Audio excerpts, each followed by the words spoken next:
Hi, I'm Alchemist2, and I'm back again with another movie review. Recently, I watched a film called Dancing at Lughnasa, and this was based on a stage play of the same name, and it recounts a young boy's childhood growing up at Donna, Ireland in 1936, right before World War II. And it's a very intriguing story. You've got these five sisters living in the same house. Most of them knit gloves in order to make a living. And then you've got Aunt Kate, who is a teacher, and she's always labeled as a gander and self-righteous, which she is. They all have different personalities, and the mother of Michael, she lives in the same house as the other Monday sisters do, and it's very unique and different as far as films are concerned. It's a very distinctive story and very quaint in the way that it's done, and the panorama in Donna is absolutely incredible, and I want to go to Ireland that much more after seeing this film because I have some heritage from Ireland. Um, it's a very unique, I would say different type of movie. It's doesn't fit the common mold of films. It I guess you could consider it a kind of a war film in a way, and it's more of a film about togetherness. And instead of calling a radio, they call it after its proper inventor's name, Marconi, which I thought was really intriguing. Um, you see the characters going through different crises, and they're all poor. And the one thing that they have that is a blessing, other than their company together as a family, is the Marconi itself and the music that plays on what they call the wireless. And the whole idea of the title itself, it comes from the Celtic pagan god Lugh, or the god of fertility and light and music. And Uncle Jack comes back from Africa. Of course, at the very beginning, we see these African faces and people with masks and dancing around firelight, and you wonder what that's all about. But that's explained with Jack when he returns from his missionary work, and he was a chaplain, and he has contracted. Well, according to the website, it says he contracted malaria on Wikipedia. You can look it up, but in the movie, it never mentions what his issue is.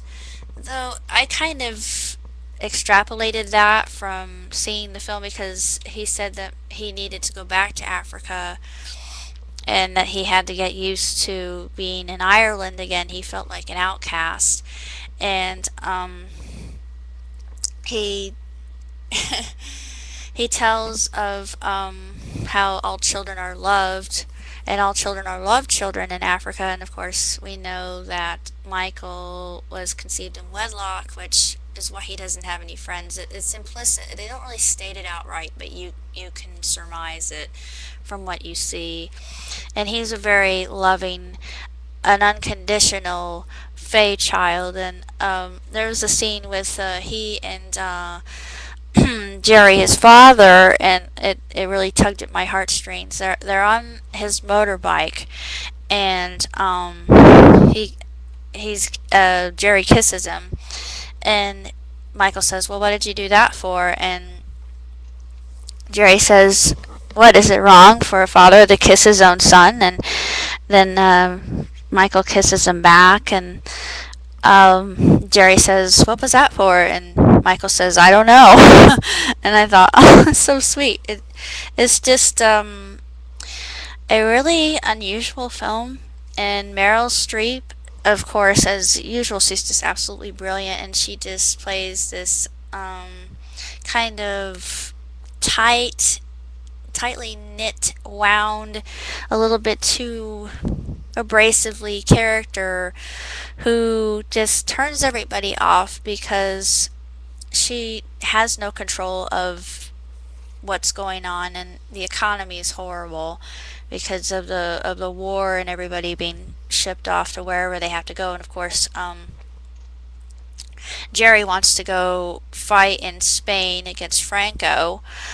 Um, and later he does leave, which none of the sisters want, and they all dissipate their different ways. I know it's kind of a spoiler, but I'm not going to say what the real ending is because it's a little bit it's bittersweet, but it's actually very uplifting in the end because Michael talks about what was truly important about the summer and the whole dancing at Lunasa, excuse me, I almost said Lunasa, it's Lunasa. The whole appropriateness of that title in and of itself. You have Rose, one of the sisters, going to Lunasa, the pagan festival, where they have all their bonfires, letting people jump over them, and they're just, it's a rollicking party, and they're basically paying homage to Lugh, and that's spelled Lughh, by the way. And she has gone with Danny, who was recently married. Well, his wife left him, and she makes it. I like this part because at the first you think that she doesn't have all of her faculties about her, but later on she proves that she does because she leaves him. It's just interesting. You get to see every character's different personality, and there's one point where they all come together, and when Jerry's able to fix the wireless, and then that's actually my favorite scene in the whole movie when that traditional Irish music starts playing, and you hear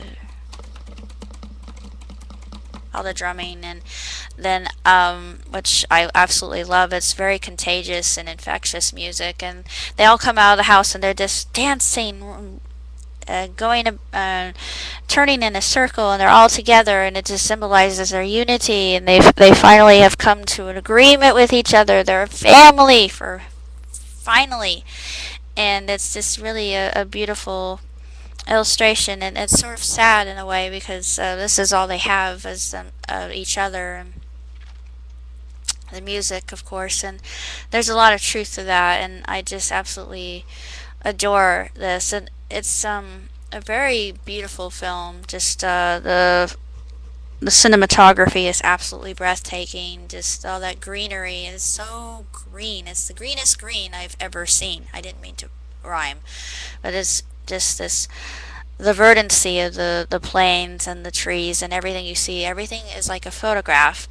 And the second thing I like the most is, of course, that scene. It's the pivotal scene in the film before it ends, and Michael makes his final revelation about the power of music in and of itself, and that's what he really remembers, and that's what kept his spirit high. And it could have had a sequel, but it didn't. It kind of left it up into the air as to what became of Michael. You know what happened to the sisters.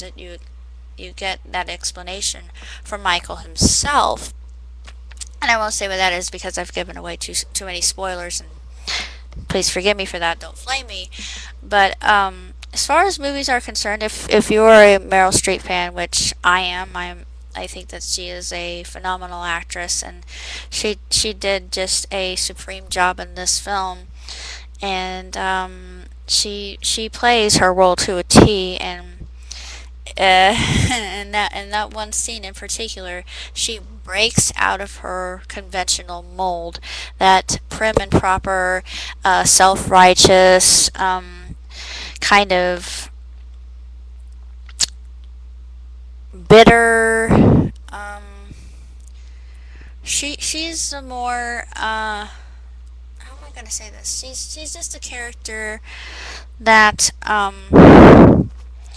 isn't very likable because, well, she speaks her mind. She's very honest, so she's honest well, she's a little bit too honest. She can be rather brash and brazen in what she says, but her opinions are implicitly stated, and she calls a spade.